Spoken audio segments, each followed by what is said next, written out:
Let's go back to our site folder here. I'm going to jump up one more level so we can rename our site folder 05.site. And in our resource pack directory, what we're going to do is copy the sixth step here called making URLs flexible. This is in the building a CMS folder. And we'll paste it inside of our working directory here and rename it site.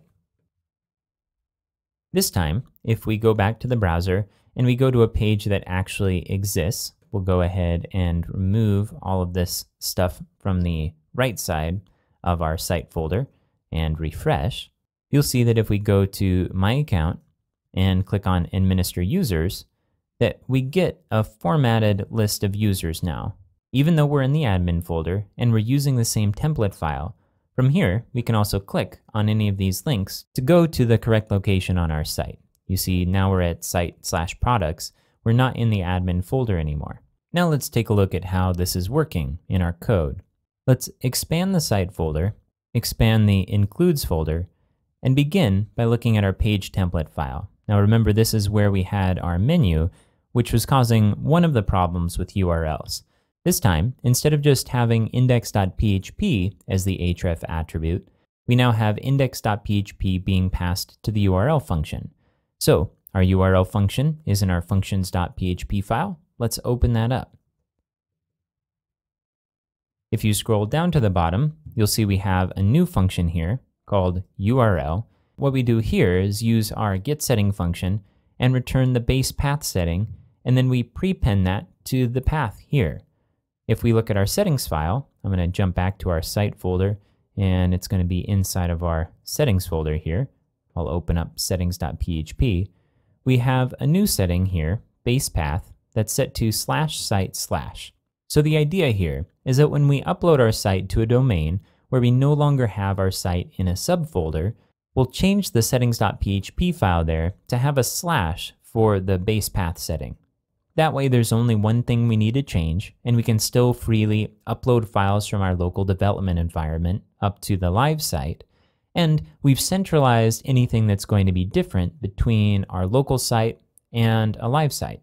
So let's go back to our page template file here. You see us using the URL function for all of the URLs in our menu.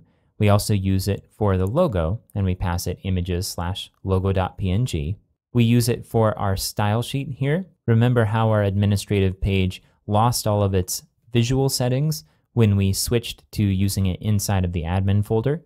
Well, that was because this link tag wasn't pointing to the right location anymore. Now, there were a couple other places where URLs were being used, and that was in our product images, both on the product page and in the product sidebar. So basically in that function that generates the HTML, and also on our admin page for users. So if we look at our functions.php file and do a quick search for URL, and I'm going to add a parenthesis here, you can see that inside of our render products function here, we're using the URL function in order to make this images work regardless of what folder we're within.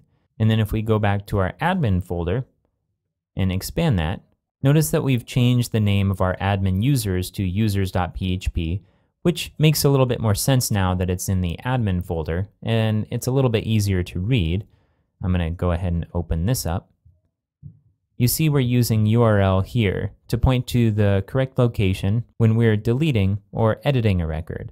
And if we scroll down to the form, we're also using URL in the action attribute for our form. So now we've successfully routed all of the URLs through our URL function. In the future, we could even improve this more to not require a base path in most cases, and use data from server variables to automatically prepend the folder that the site might be in. That could be a great challenge